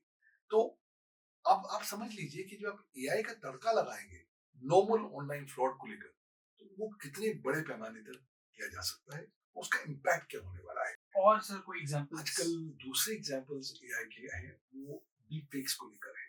डीप फेक के आजकल नए नए प्रकार के वीडियोस आ रहे हैं। आपने कुछ भी नहीं किया लेकिन आपकी कॉम्प्रोमाइजिंग पिक्चर्स या फोटोग्राफ्स के आधार पर जो झूठी हैं, झूठे वीडियोस बनाए जाते हैं, वो सर्कुलेट किए जाते हैं। आप खुद हैरान हो जाते हैं, भाई मैंने तो ऐसा कुछ किया ही नहीं, लेकिन ये देखने में मैं हूँ, सब कुछ मैं लगता हूँ, तो लोग तो ये मानेंगे। तो कहीं ना कहीं आपकी रेपुटेशन को भी टारगेट करने का प्रयास किया जाता है। सर तो एआई इतनी तेजी से बढ़ रहा है और हम आज ऐसे युग में जी रहे हैं जहां पर टेक्स्ट, फोटो, वीडियोस, ना जाने क्या क्या कॉपी हो सकता है और रियल और फेक में जो डिफरेंस है वो ब्लर होता जा रहा है। अगर आज ये हाल है तो आगे फ्यूचर में let's say in another 2 years आप इसको कहां देख रहे हैं? दूसरा तो बहुत लंबी बात कर ली आपने साक्षी। दूसरा में तो पूरी दुनिया बदल जाने वाली है। क्यों? सुपर इंटेलिजेंस आने जाने वाली है, एजीआई आने वाली है, तो इसका दुरुपयोग भी करीबन कम से कम नहीं तो 100 या 500 गुना ज्यादा बढ़ जाने वाला है। एक, लोगों की डिपेंडेंस एआई पर बहुत ज्यादा बढ़ जाने वाली है। दूसरा, कॉग्निटिव कॉलोनीज बनने वाली है। एक नया कॉन्सेप्ट है जिसका नाम है कॉग्निटिव कॉलोनियलिज्म। हम लोग ब्रिटिश के परतंत्र थे, हम लोग कॉलोनी थे ब्रिटिश के, हम स्वतंत्र हो गए, लेकिन अब एआई प्रोग्राम्स के द्वारा पुनः से दोबारा से हमें एक इंटेलेक्चुअल कॉलोनी के तौर पर बनाया जाएगा। कहीं ना कहीं लोगों की जो कॉग्निटिव फैकल्टीज हैं, उनकी जो क्षमताएं हैं सोच विचार करने की, उसको धीमा कर दिया जाएगा ताकि वो पूरी तरीके से डिपेंडेंट हो जाए। और एक बार आप ड्रग्स के ऊपर डिपेंडेंट हो जाए, बाहर नहीं निकल सकते। एक बार आप एआई पर डिपेंडेंट हो गए तो एआई आपको मैनिपुलेट करेगा और आप एआई के बगैर रह नहीं पाएंगे। तो वहां पर बहुत ज्यादा खतरा हो जाने वाला है। एआई इकोनॉमी बहुत ज्यादा बूम करने वाली है, लेकिन एआई साइबर क्राइम इकोनॉमी भी उससे ज्यादा बड़ी बूम करने वाली है। तो एआई के माध्यम से साइबर सुरक्षा में सीधे लगातार लगाई जाएंगी। एआई के माध्यम से साइबर आक्रमण होंगे, आपकी रेपुटेशंस डिमोलिश की जाएंगी, आपकी रेपुटेशंस बनाई जाएंगी, नए अपॉर्चुनिटीज आएंगे, नए ऑप्शंस ऑफ साइबर अटैक्स निकलेंगे, ताकि अल्टीमेटली जो लड़ाइयां होने वाली है वो एआई के बीच में होने वाली है। हम लोग अभी युद्ध देख रहे हैं, यूक्रेन का युद्ध देखा है, उसमें बैटलफील्ड पे लड़ाई हुई है, बट काफी लड़ाई साइबर में भी हुई है। अब इमेजिन करिए कि कुछ 2 सालों में कुछ लड़ाई होती है तो ज्यादा लड़ाई एआई की होगी। एक कंट्री की एआई दूसरी कंट्री की एआई के साथ लड़ेगी, उनके सिस्टम्स को टारगेट करेगी। एआई टेररिज्म बड़े बड़े पैमाने पर आने वाला है। एआई इंडोक्ट्रिनेशन आने वाली है, जो आपके दिमाग को कहीं ना कहीं सुन कर देने वाली है। आपकी capacity to think, to act creatively कहीं ना कहीं डिस्ट्रॉय हो जाने वाली है। आज पहले बात होती थी गूगल की, तो लोग गूगल पर निर्भर हो गए। अब बात होती है एआई की, और एआई जब आपके सारे सवालों का जवाब दे ही रहा है तो आपको सोचने की क्या आवश्यकता है, आपको समझने की आवश्यकता क्या है, आपको मनन करने की, एनालाइज करने के लिए कॉग्निटिव फैकल्टीज को इस्तेमाल करने की आवश्यकता क्या है। तो बहुत ज्यादा सोसाइटी में एक डिके आने की संभावना है, बहुत ज्यादा मिसयूज की संभावना है, और इफेक्टिवली इससे कंट्रीज की जो सोवरेनिटी है उस पर भी इम्पैक्ट हो सकता है। ऑलरेडी चाइना ने एक नया कॉन्सेप्ट शुरू कर दिया है, उसका नाम है आर्टिफिशियल इंटेलिजेंस सोवरेनिटी। मसलन कंट्री कहती है कि साहब मैं स्वतंत्र हूँ, सॉवरेन कंट्री हूँ, मेरी सोवरेनिटी, मेरी पावर मेरी टेरिटोरियल बाउंड्रीज के अंदर है। अब चीन जैसे राष्ट्र कहने लग गए हैं कि साहब मेरी जो आर्टिफिशियल इंटेलिजेंस सोवरेनिटी है पूरी दुनिया भर के तमाम सारे आर्टिफिशियल इंटेलिजेंस सिस्टम्स पर भी लगेगी। यानी कि आप चाहे चीन में हो या ना हो, अगर आपका एआई सिस्टम या आपकी एआई सर्विस चीन में उपलब्ध आ रही है तो मेरा लॉ आप पर लागू होगा और आपको मेरा कानून मानना पड़ेगा। तो अभी नए प्रकार के कॉन्सेप्ट आने शुरू हो गए। मुझे लगता है बहुत ज्यादा तेज बदलाव होने वाला है अगले 2 सालों में। यहाँ तक कि आज जब मैं बैठा हूँ तो 2 साल बाद क्या होने वाला उसकी मैं परिकल्पना भी नहीं कर सकता हूँ, इतने मैसिव चेंजेस हो जाने वाले। सर मैं अलग अलग कॉलेजेस में सेशन देता हूँ, तो किसी एक कॉलेज में मैंने दिया था सेशन, और उसके 1-2 महीने बाद मुझे एक लड़के का टेक्स्ट आया लिंक्डइन पे कि आपने ऐसे कॉलेज पे सेशन दिया था और आपसे कुछ अर्जेंट बात करनी है। मैंने कहा चैट पे कर लेते, कहता नहीं कॉल पे बात करनी है। अच्छा कॉल पे बात की, कहते सर प्रॉब्लम हो गई है, और प्रॉब्लम ये है मैंने बुक लिख दी है। ये तो अच्छी बात है, तुम्हें प्रॉब्लम क्या है? कहते सर प्रॉब्लम ये हुई है कि मुझ पर ना 2 पब्लिकेशन कंपनीज ने मेरे पे केस डाल दिया है। मैंने कहा क्यों डाला है? कह रहा सर वही तो मेरे को समझ नहीं आ रहा क्यों। तो मैंने जब उससे पूछा कि क्या फैक्ट्स हैं, क्या क्या हुआ, क्या क्या आपने बुक में डाला, तो उसका सिंपल बड़ा एक इनोसेंट सा आंसर था कि सर मैंने आइडिया मेरा था, कंटेंट्स का आइडिया सारा मेरा था, बस मैंने चैट जीपीटी को कमांड दिया और उसने मेरे को कंटेंट्स निकाल के दिए, मैंने इसको बस पेस्ट कर दिया अपनी बुक में। लेकिन दिमाग तो मेरा था, आउटपुट जो चैट जीपीटी ने निकाला वो मेरे दिमाग के बेस पर निकाला। लेकिन ये जो कंपनीज हैं ये कहती हैं कि जो कंटेंट है ये हमारी कोई पब्लिश्ड बुक से एग्जैक्ट कॉपी पेस्ट कर रहा है। ऐसा कैसे हो सकता है? मैंने तो चैट जीपीटी अपने अकाउंट से लॉगिन किया है, ये अकाउंट की चैट जीपीटी तो मेरा है, मेरा चैट जीपीटी किसी और की इंफॉर्मेशन कैसे कॉपी कर सकता है? बहुत सिंपल सी बात है, आपका चैट जीपीटी नहीं है, चैट जीपीटी तो प्रोग्राम है। प्रोग्राम ट्रेन किया गया है विभिन्न प्रकार के डेटा पर, और बहुत सारे ऑथर्स ने अब इन एआई प्रोग्राम्स पर, इन एआई कंपनीज पर मुकदमे अमेरिका में ठोकने शुरू कर दिए, जिसमें उनका कहना है कि साहब हम नॉवल लिखते हैं, हम किताबें लिखते हैं, इतनी मेहनत करते हैं और हमारी किताबों में हमारा कॉपीराइट है, और आपका एआई प्रोग्राम हमारे कॉपीराइटेड कंटेंट पर ट्रेन किया गया है, लिहाजा हमारा कॉपीराइटेड कंटेंट को कॉपी करता है और उसको अपना बनाकर आगे बढ़ाता है। तो कहीं ना कहीं ये कॉपीराइट वायलेशन है। तो बहुत सारे डैमेजेस के मुकदमे भी चल रहे हैं। मुझे लगता है हमें समझना है कि एआई अपने आप से कुछ जनरेट नहीं कर रहा।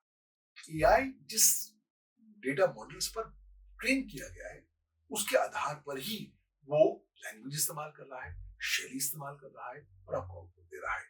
तो वेरी मच पॉसिबल कि आपने कहा एआई को कि ये किताब लिख दो, उसने किताब तो लिख दी, लेकिन हो सकता है उसमें से बहुत सारे पन्ने या बहुत सारे पोर्शंस उसने किसी और कॉपीराइटेड कंटेंट के उठा लिए। अगर आप इस तरह की किताब पब्लिश करते हैं तो आप खतरे से खेल रहे हैं। क्यों? क्योंकि जिसका ओरिजिनल कॉपीराइट है वो तो आप पर मुकदमा ठोकेगा ही। यही कुछ इस तरह की लिटिगेशंस इंडिया में भी शुरू हो गई है।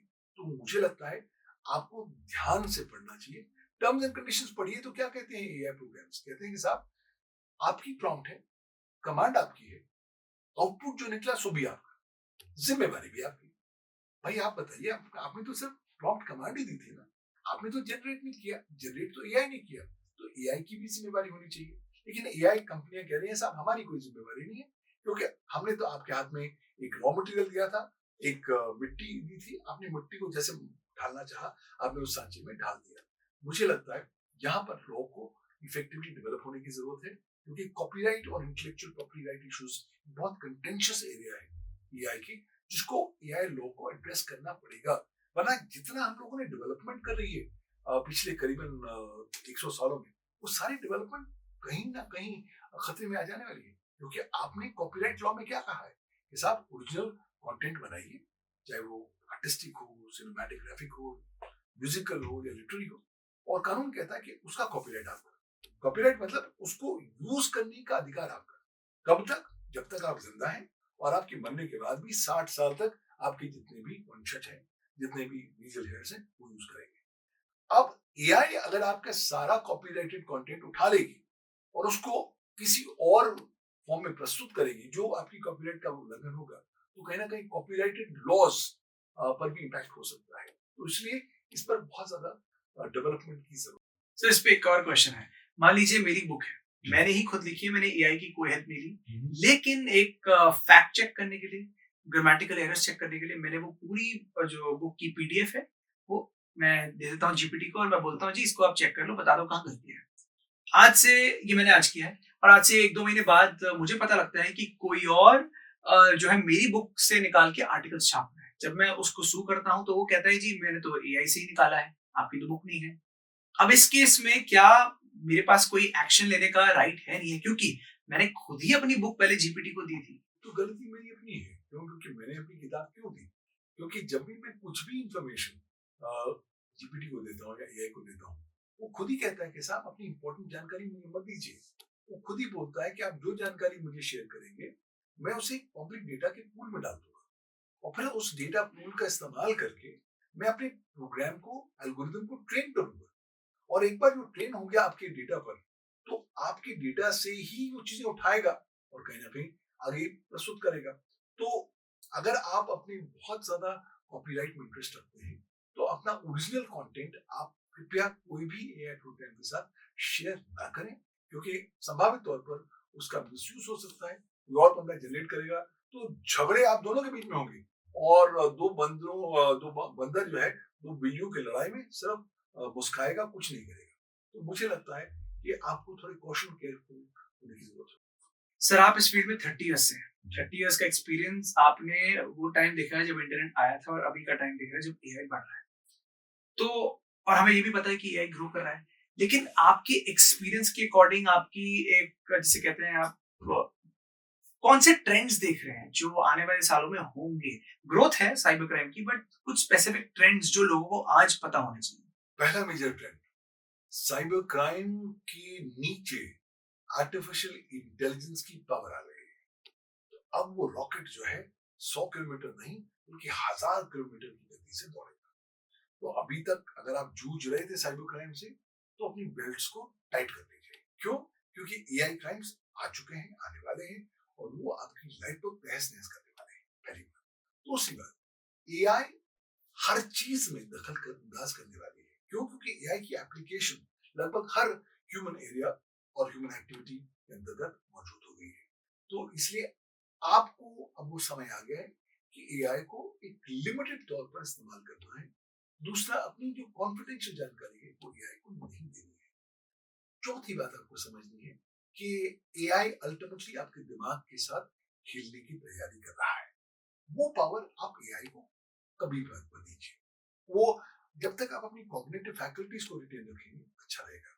समझ लीजिए ये वही एआई है जिसका इस्तेमाल साइबर क्रिमिनल्स भी कर रहे हैं, जो साइबर सुरक्षा में सेंध भी एआई के थ्रू ही लगा रहे हैं, और एआई से ही सवाल पूछ रहे हैं, एआई से ही जवाब ले रहे हैं, और एआई से ही नए तरीके इजाद कर रहे हैं ताकि आपको टारगेट किया जाए। तो आपका एक्सपोजर तो लगभग 1000 गुना बढ़ गया है। तो आप अपने आप को, अपने डेटा को जितनी जल्दी प्रोटेक्ट कर सके वो बहुत जरूरी है। और जहां तक हो सके आप डिपेंडेंट ना हो एआई पे तो अच्छी बात है। हाँ, अपने ईमेल बनानी है, कोई मेल का जवाब लिखना है, कोई चिट्ठी बनानी कर लीजिए, मंडे टास्क कर लीजिए। लेकिन जो आपकी थिंकिंग वाले टास्क है, वो अगर आपने एआई को देने शुरू कर दिए, तो संभावित तौर पर बहुत मेजर प्रॉब्लम्स आने वाले हैं। एआई लॉ अभी इंडिया में तो नहीं है, बाहर है। बहुत ही साइबर क्राइम तो वैसी फैसिनेटिंग फील्ड है, अब एआई के चलते ये और ग्लैमरस हो गई है। ग्लैमर के चलते बहुत यंगस्टर्स अट्रैक्ट होते हैं, और आप बहुत यंगस्टर्स के साथ काम करते होंगे, चाहे इंटर्नशिप के फॉर्म में, चाहे आपके एम्प्लॉयज के फॉर्म में। और तो यहाँ कहीं ना कहीं मुझे लगता है, मैं भी इस फील्ड का पार्ट हूँ, मुझे लगता है ग्लैमर के पीछे बोरिंग काम बहुत है। चाहे वो रिसर्च का काम हो, चाहे वो बार बार चीजें पढ़ने का काम हो। वो आपको क्या लगता है, क्या यंगस्टर्स ये चीज नहीं देख रहे हैं, इम्पेशेंट हो रहे हैं, ग्लैमर के पीछे काफी भाग रहे हैं इस चीज में? मुझे लगता है कि आजकल की जो जनरेशन है, वो ग्लैमर से पूरी तरीके से प्रभावित हो चुकी है। उन्हें लगता है कि साहब एआई है तो सब कुछ है। कभी उनसे पूछिए कि साहब जब एआई नहीं होता था तब भी जिंदगी चला चला करती थी। दूसरी बात, अब एआई के ऊपर आप इतने ज्यादा डिपेंडेंट हो गए हैं कि आपकी अपनी कैपेबिलिटी कहीं ना कहीं डिमिनिश होती जा रही है। मेरे पास बहुत स्टूडेंट्स आते हैं और मैं उनको रिसर्च भी देता हूँ, तो मैं देखता हूँ आजकल जितने सारे बच्चे सारे एआई से अपना ट्यूटोरियल्स निकाल लेते हैं। यहाँ तक कि अब हमने अपने दफ्तर में बैन कर दिया है कि साहब आप एआई का इस्तेमाल रिसर्च के लिए नहीं करें। क्यों? क्योंकि जब आप अपना दिमाग ही नहीं लगाएंगे तो आप कुछ फ्रेश आइडियाज लेकर नहीं आ पाएंगे।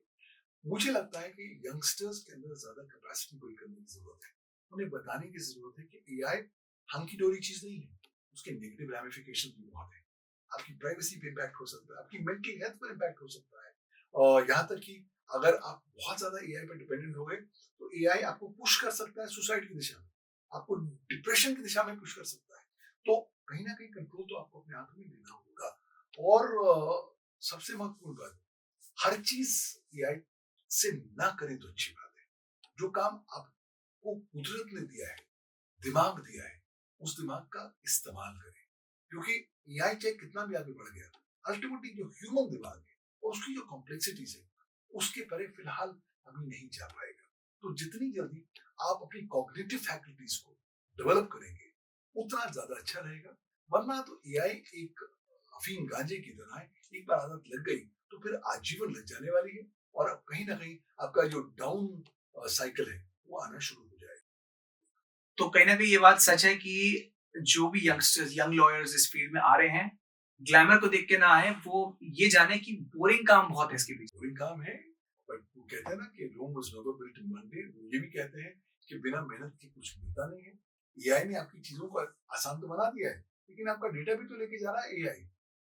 एआई आपको सुविधाएं तो दे रहा है, लेकिन आपकी लिबर्टी, आपकी प्राइवेसी को भी तो लुप्त करता जा रहा है। एआई आपको दिशा तो दे रहा है, लेकिन आपको गुलाम भी तो बनाता जा रहा है। तो कहीं ना कहीं मुझे लगता है कि एआई को एक नए दृष्टिकोण से देखने की जरूरत है, और जहां तक हो सके अपने पर्सनल मोमेंट्स, पर्सनल डेटा, अपनी पर्सनल प्राइवेसी को एआई से अलग रखने की जरूरत है। क्योंकि एक बार एआई को अपनी पर्सनल डिटेल्स पता लग गए आपके, उसको ये पता लग जाएगा आपका दिमाग चलता कैसे है, वो आपके दिमाग के साथ खिलवाड़ करना शुरू कर देगा, वो और ज्यादा डेंजरस होगा। एआई ह्यूमन रिलेशनशिप्स को इम्पैक्ट करेगा। मैंने आपको केस बताया जहां पर हस्बैंड वाइफ की लड़ाई चल रही है और हस्बैंड एआई से सजेशन मांग रहा है, मेरी वाइफ ने ऐसा बोला तो मुझे कैसा बोलना चाहिए। तो जब हम इस तरीके से आश्रित हो गए हैं यहाँ पे, तो टाइम आ गया है वेकअप कॉल का। अभी हम सो रहे हैं, लेकिन टेक्नोलॉजी नहीं सो रही, बहुत तेज रफ्तार से बढ़ रही है। उसकी सोसाइटल इम्पैक्ट होने वाले हैं, उसके मेंटल हेल्थ पर इम्पैक्ट होने वाले हैं, फिजिकल हेल्थ पर इम्पैक्ट होने वाले हैं। उसकी जितनी जल्दी हम उसकी कॉग्निजेंस ले लें, उसको रिकॉग्नाइज करें, उतना अच्छा रहेगा। आपने कॉग्निटिव एबिलिटीज की बात की, तो ऐसा पीछे भी हमने देखा, जब चैट जीपीटी नया आया था, एआई नया आया था, तो बहुत सारे स्टूडेंट्स ना एग्जाम क्रैक करने के लिए इसका यूज करते हैं, चीटिंग करने के लिए। आज एग्जाम ना सही, लेकिन रिसर्च पेपर्स जो कॉलेजेस में बहुत आम बात हमें लगती है कि कॉपी पेस्ट करो, आई थिंक 99% स्टूडेंट्स यही कर रहे हैं। जीपीटी से निकाला और जी रिसर्च पेपर हो गया, प्रोजेक्ट हो गया। तो इसमें कॉग्निटिव एबिलिटीज तो कहीं ना कहीं इम्पैक्ट हो रही है, बट आपको लगता है इसको लेके फ्यूचर में लीगल इम्प्लीकेशंस भी हो सकती हैं? पूरी लीगल एप्लीकेशंस होंगी फ्यूचर में। आप अगर एआई का इस्तेमाल करते हुए कुछ प्लेजराइज कंटेंट बना लेते हैं जो किसी और का कॉपीराइट उल्लंघन करता है, एक, आप पर मुकदमा ठोका जाएगा, आपके ऊपर क्रिमिनल चार्जेस लग सकते हैं आईटी एक्ट में, भारतीय न्याय संहिता में, कॉपीराइट एक्ट में। तो आप अपने लिए एक समस्याओं का अंबार खोल रहे हैं, कोशिश करें ना खोलें। दूसरी बात, रूटीन मंडेन काम करना है जरूर कर लीजिए, लेकिन जहां पर आपकी क्रिएटिविटी की बात आ रही है वो चीज आप एआई के माध्यम से ना करें तो इट बी बेटर। वैसे भी अगर आप सपोजिंग, आजकल तो एआई प्रोग्राम्स इंटेलिजेंट हो गए। मैं आपको उदाहरण देता हूँ, उस दिन मैं एक एआई प्रोग्राम पर काम कर रहा था और मैंने उसको कहा कि मुझे आप इस डेटा के 200 यूनिट्स दो। उसने 200 यूनिट्स दे दिए और उसने कहा ठीक है बहुत है और नहीं मैं कर सकता। मैंने कहा नहीं चिंता मत करो, तुम्हारे पास बहुत काबिलियत है, तुम और अच्छा कर सकते हो। तो 200 से उसने मुझे 500 दिए, 500 से 1000 दिए, 1000 से 5000, 5000 से 10,000। मैं हर प्रॉम्प्ट कमांड में उसकी तारीफ करता गया और वो बच्चों की तरह तारीफ मेरी सुनते हुए कहने लगा अच्छा आपकी तारीफ से तो मैं बहुत ज्यादा इनकरेज हो गया हूँ, चलिए मैं और आगे बढ़ता हूँ। वो जहां मुझे 200 यूनिट दे रहा था उसने मुझे 40,000 यूनिट तक का डेटा दे दिया और तभी भी वो रुका नहीं, मैं रुक गया। तो देखिए कहीं ना कहीं ये प्रोग्राम्स इतने ज्यादा इंटेलिजेंट होते जा रहे हैं कि वो ह्यूमन इंटेलिजेंस को सरपास कर जाएंगे। हमको इमोशनली, मेंटली और कॉग्निटिवली हमको थका देंगे और एक बार हम थक गए तो हम गुलाम बन जाएंगे।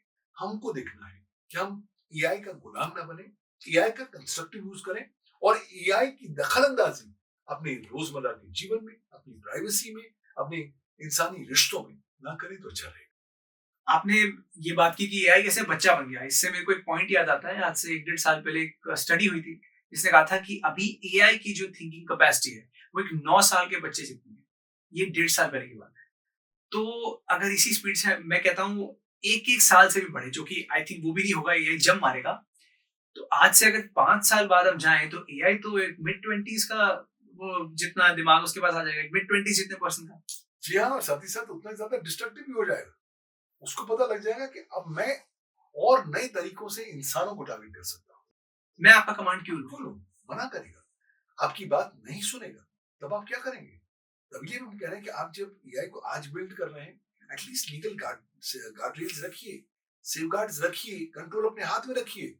ऐसा ना करिए कि आपने एक ऐसे राक्षस को जन्म दिया जो आपके कंट्रोल से बाहर चला गया, तो फिर तो पूरी जो मानव मात्र है वो भी इम्पैक्ट हो जाएगी। सर आज व्हाट्सएप यूनिवर्सिटी मेरा फेवरेट टॉपिक है।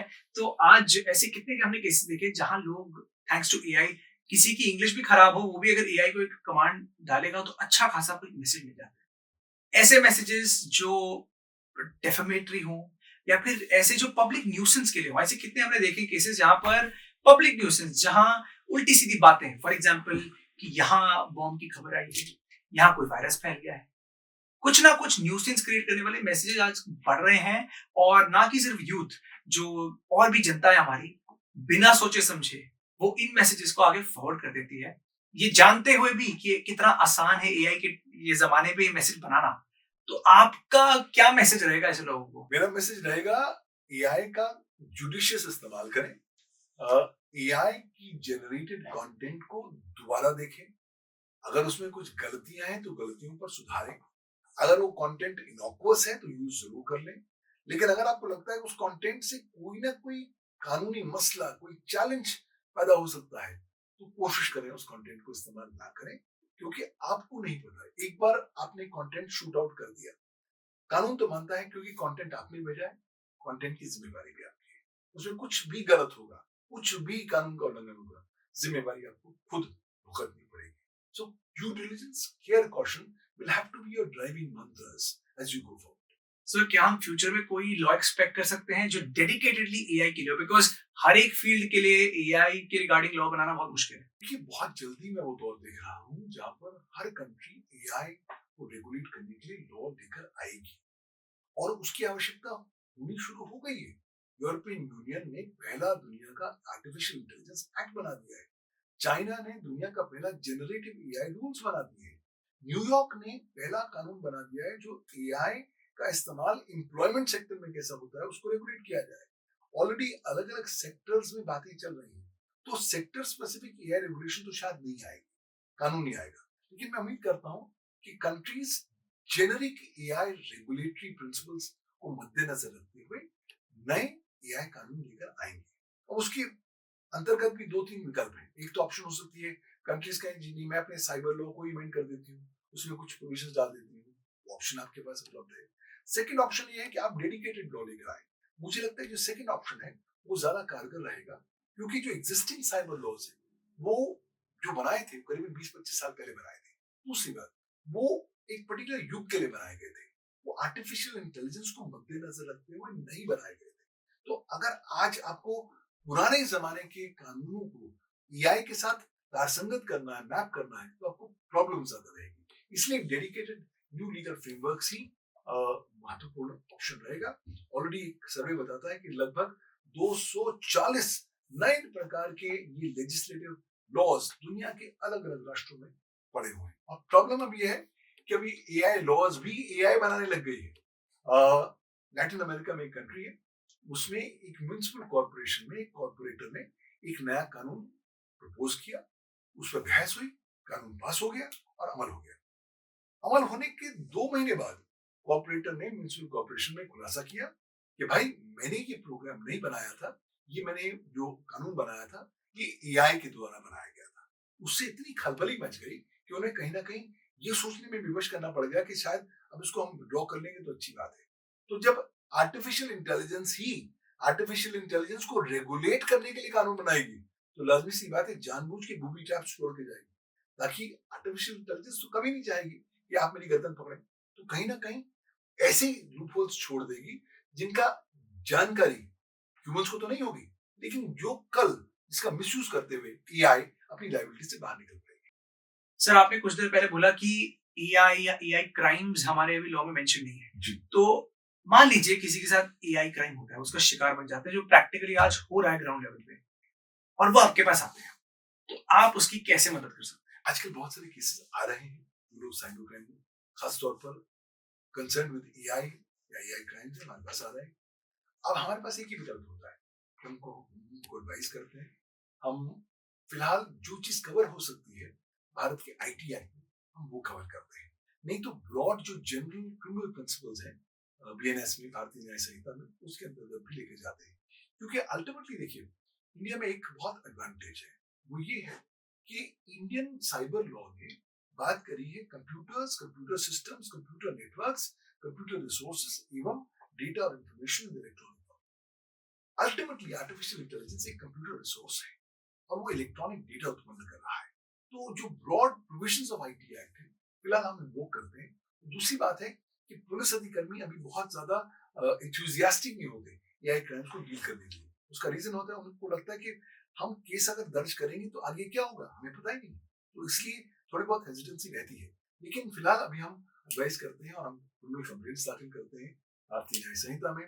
जब नहीं होता तो हम अदालत में जरूर जाते हैं, लेकिन जब तक नया कानून नहीं आता, एक ही विकल्प है कि आप इंडियन आईटी एक्ट में, भारतीय न्याय संहिता के प्रोविजंस में इस तरह की एआई क्राइम्स को कवर करने का प्रयास करें। हम पूरी तरीके से कामयाब नहीं होंगे, लेकिन एटलीस्ट कोशिश जरूर कर सकते हैं जब तक कोई डेडिकेटेड कानून नहीं आए। सर, मैं पीछे पढ़ रहा था, एक बंदे ने अपने आप को जीपीटी पे सर्च किया। ऑब्वियसली सबको एक क्यूरियोसिटी होती है कि मैं सर्च करूं अपने आप को। उसने सर्च किया और उसके बारे में आने लग गया इन्फॉर्मेशन, सही इन्फॉर्मेशन थी। लेकिन एक पॉइंट पे तो उसके असल में 2 बेटे हैं, उन दोनों बेटों का नाम लिया, इनके 2 बेटे हैं, ये करते हैं वो करते हैं, एक जगह लिखा। लेकिन ये जो पर्सन है इसने अपने दोनों बेटों को मार दिया और ये चीज 3 साल पहले हुई थी, जबकि ऐसा नहीं है। उसके दोनों बेटे जिंदा है, खुश है। अब ये सुन के ये बंदा आग बबूला हो गया, गुस्सा आ गया कि ये तो मेरी बदनामी है, कल को कोई और पड़ेगा जो मेरे को जानता नहीं, वो तो समझेगा कि मैं मर्डर हूँ, क्रिमिनल हूँ। तो ये तो बाहर का केस हुआ।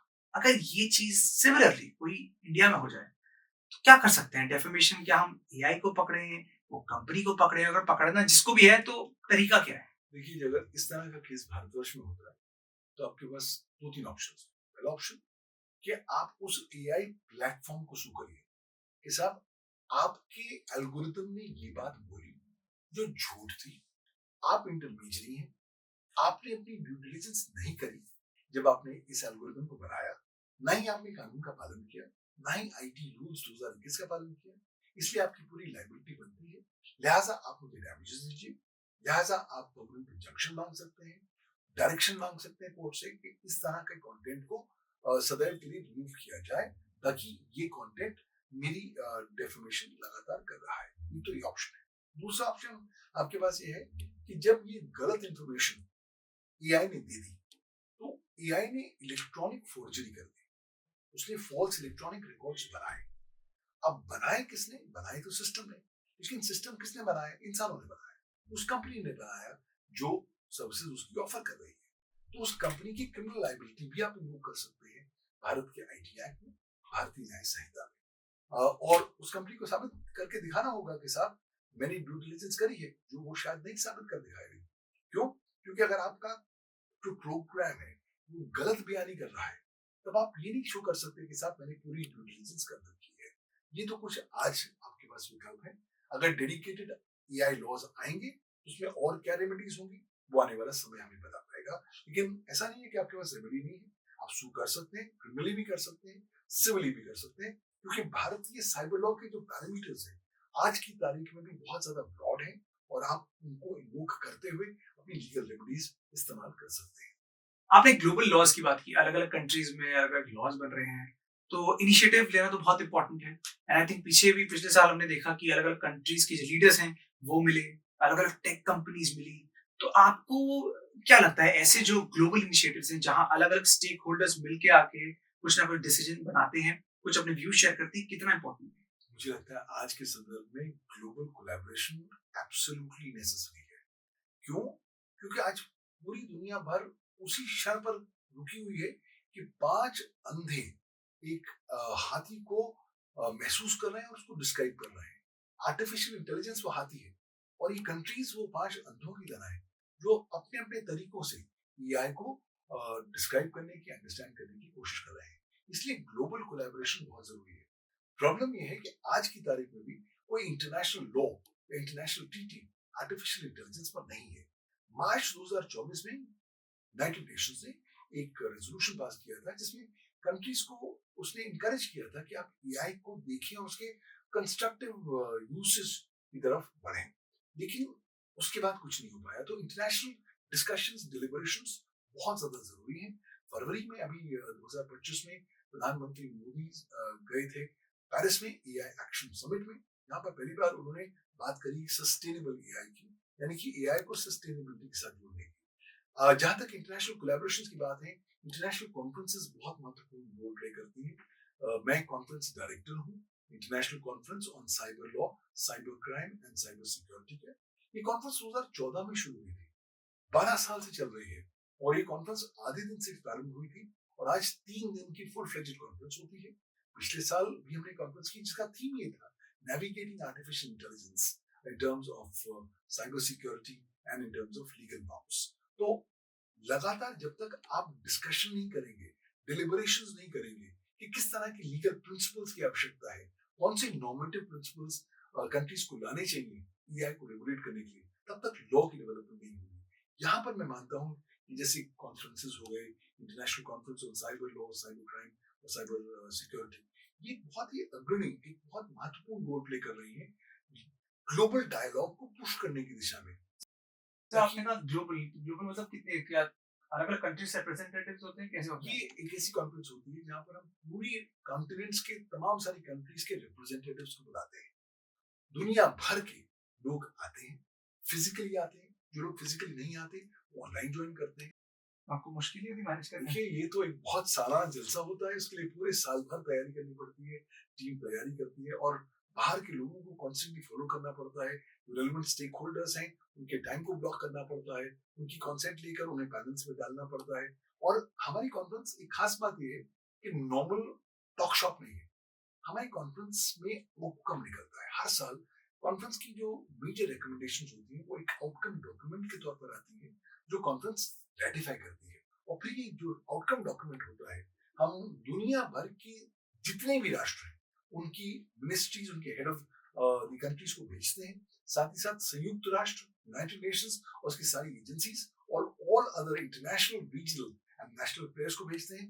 भारतीय सरकार की सारी मंत्रालयों को भेजते हैं, सारी गवर्नमेंटल बॉडीज, जितने भी स्टेक होल्डर्स इंडिया में जो डिजिटल इकोसिस्टम है उनको आउटकम डॉक्यूमेंट भेजते हैं, और बहुत सारी चीजें आउटकम डॉक्यूमेंट से निकलती हैं जिन पर सरकार काम करती है और ठोस कदम आगे बढ़ता है। और यही आउटकम डॉक्यूमेंट कहीं ना कहीं लीगल जूरिस्प्रूडेंस को आगे बढ़ाने में अपना योगदान देता है। तो सर इसमें मतलब जितना मैं समझ पा रहा हूँ अलग अलग कॉर्पोरेट्स भी होते होंगे, इंडियन गवर्नमेंट का भी सपोर्ट होता होगा। अगर किसी को मान लीजिए इसमें पार्टिसिपेट करना है किसी भी फॉर्म में, तो कैसे मतलब आपको रीच आउट कैसे करें इसमें? देखिए, आपको कुछ नहीं करना, आपने ऑनलाइन जाना है, सर्च करना है international conference on cyber law, cyber crime, cyber security. छोटा सर्च करना चाहें तो साइबर लॉ कॉन्फ्रेंस सर्च कर लीजिए। हमारी वेबसाइट बहुत क्लियर है, cyberlawcybercrime.com। आप उस वेबसाइट पर आइए, अब पिछले 12 सालों का जो काम चल रहा है उस पर नजर डालिए। और इस साल ये कॉन्फ्रेंस होने वाली है 19, 20 और 21 नवंबर 2025 को नई दिल्ली में 3 दिन की कॉन्फ्रेंस है। इसका फोकस आर्टिफिशियल इंटेलिजेंस और एल्गोरिथमिक एरा है और एआई की जो चुनौतियां हैं उस पर हम बात करने वाले हैं। आप इस कॉन्फ्रेंस का हिस्सा बनिए, क्योंकि ये conference multi stakeholder conference है। ये एक लीगल कॉन्फ्रेंस नहीं है। यहाँ पर सरकार आती है, यहाँ पर सरकारी एजेंसीज आती हैं, एकेडमिया आता है, जितने भी और कॉर्पोरेट बॉडीज हैं, सिविल सोसाइटी है, इंटरनेशनल ऑर्गेनाइजेशंस हैं, यूजर्स हैं, वो तमाम सारे लोग आते हैं और सब मिलकर अपनी डिस्कशन करते हैं, अपनी रिकमेंडेशंस देते हैं। तो मैं तो आमंत्रित करूंगा आपके तमाम सारे श्रोताओं को, please come and be a part of this international conference on cyber law, cyber crime, cyber security. क्यों? क्योंकि इंटरनेट और साइबर स्पेस हम लोगों के लिए कॉमन हेरिटेज है। हम सबकी जिम्मेवारी है कि हम इसको सुरक्षित रखें, हम इसको संजो करके रखें, इसको रिजिलियंट बनाएं, क्योंकि एक बार ये साइबर स्पेस पे कुछ इम्पैक्ट आ गया तो हम सबकी इकोनॉमीज, हम सबकी जो पर्सनल लाइफ है उस पर भी इम्पैक्ट आएगा। सर एक कॉन्सेप्ट है जो मैं पर्सनली बहुत प्रोपोगेट करता हूँ, जिसको मैं कहता हूँ साइबर ऑडिटिंग। मेरा ये मानना है कि लॉज में अमेंडमेंट्स होती हैं, बट वो अमेंडमेंट्स बहुत टाइम लेती है, मतलब काफी टाइम, मतलब 3-4 साल में कोई एक बार हो गई, 5 साल में एक बार हो गई। ऐसे केस में, और जहाँ पे अब जब इतनी तेजी से टेक्नोलॉजी बढ़ रही है, क्राइम्स नए नए आ रहे हैं, तो जैसे हम रियल लाइफ में ऑडिटिंग करते हैं हर महीनों में, कुछ मैं हफ्ते की बात नहीं करूंगा, बट हर 6 महीनों में एक बार बैठ गए, 4 महीनों में एक क्वार्टर में बैठ गए, तो क्या ऐसा कॉन्सेप्ट, मतलब इस कॉन्सेप्ट के बारे में आपका क्या है? मुझे लगता है ऑडिटिंग का एक बहुत गहरा नाता है आर्टिफिशियल इंटेलिजेंस में। आर्टिफिशियल इंटेलिजेंस सिस्टम्स को लगातार ऑडिट करने की जरूरत है। क्यों? अगर आप उसको कंट्रोल में रखना चाहते हैं तब आपको ऑडिट बताएगा कि कहाँ का सिस्टम जो है अपने दायरे से बाहर जा रहा है, कहाँ पर ज्यादा सेफ्टी नेट लाने की जरूरत है, कहाँ पर गार्डरेल्स बिछाने की आवश्यकता है। यही कारणवश है कि न्यूयॉर्क ने जब अपना एआई लॉ लेकर आए हैं तो उन्होंने स्पष्ट तौर पर कह दिया है कि आपकी एआई प्रोग्राम्स की रेगुलर ऑडिटिंग होगी और उस ऑडिटिंग की फाइंडिंग्स को सरकार के साथ आप शेयर करेंगे और उस पर आप अमल भी करेंगे ताकि आप अपने एआई सिस्टम को और ज्यादा बेहतर बना सके। सिमिलरली जब मैं चाइना के जनरेटिव एआई रूल्स की बात देखता हूँ तो वहां पर भी स्पष्ट तौर पर ऑडिट को बहुत ज्यादा प्रमुख स्थान दिया गया है। In fact they have actually said कि ऑडिटिंग इज एब्सोल्युटली एसेंशियल, ताकि ऑडिटिंग के माध्यम से आप एआई पर ज्यादा नियंत्रण, ज्यादा कंट्रोल रख पाएंगे। चीन की तो बात भी बिल्कुल अलग है, वहां पर तो आपको तमाम सारी जानकारी सरकार के साथ भी शेयर करनी है, वहां के कानूनों का पालन भी करना है। लेकिन auditing is a remarkable step by means of which we can have control कि एआई कर क्या रही है और एआई किस दिशा में जा रही है। और जितना ऑडिट स्ट्रांग रहेगा, जितना फ्रीक्वेंट रहेगा, रेगुलर रहेगा, उतना ह्यूमन कंट्रोल एआई पर ज्यादा कारगर हो पाएगा। सर मेरा आखिरी क्वेश्चन, 3 चीजें, 3 सिंपल स्टेप्स, प्रैक्टिकल हो, इजी हो, जो लोगों को दिमाग में रखने चाहिए जब हम एआई क्राइम्स की बात करते हैं। 3 चीजें हमेशा याद रखिए। पहला, एआई आपकी जीवन का हिस्सा बन तो चुका है, लेकिन यही एआई आपको एआई क्राइम्स का टारगेट बनाने वाला है भविष्य में, तो अपने आप को सुरक्षित रखिए। दूसरी बात, अपनी पर्सनल जानकारी एआई के साथ बिल्कुल ना शेयर करिए, क्योंकि उसका दुरुपयोग करके आपको इजी टारगेट बनाया जा सकता है एआई क्राइम्स। और तीसरा, इंतजार ना करिए कि कानून आने वाला है, कानून जब आएगा तब आएगा। आपका दायित्व, आपकी रिस्पॉन्सिबिलिटी है, आप अपनी डेटा की, अपनी सेफ्टी पर आप फोकस करें, अपनी उतनी ही जानकारी एआई के साथ शेयर करें जो एब्सोल्युटली नेसेसरी है, क्योंकि ये एआई एक अच्छा स्लेव तो जरूर है लेकिन बहुत खराब मास्टर है। कभी भी कोशिश करिए एआई को अपना मालिक या स्वामी न बनने दें। Great, thank you so much sir. I think ये tip of the iceberg conversation थी। बहुत कुछ है, बहुत कुछ आना बाकी है, एंड आई होप आप हमारे से वो चीजें आगे भी डिस्कस करते रहेंगे, नई नई चीजें आएंगी और हमारी ऑडियंस को भी आपको सुनने में बहुत मजा आता है। तो we are looking forward to seeing you in more episodes as well. Thank you Sakshi, बहुत अच्छा लगा आज आपने इस टॉपिक को छेड़ा है और हमने अलग अलग पहलुओं पे बात करी है। Wishing you all the best. Thank you so much.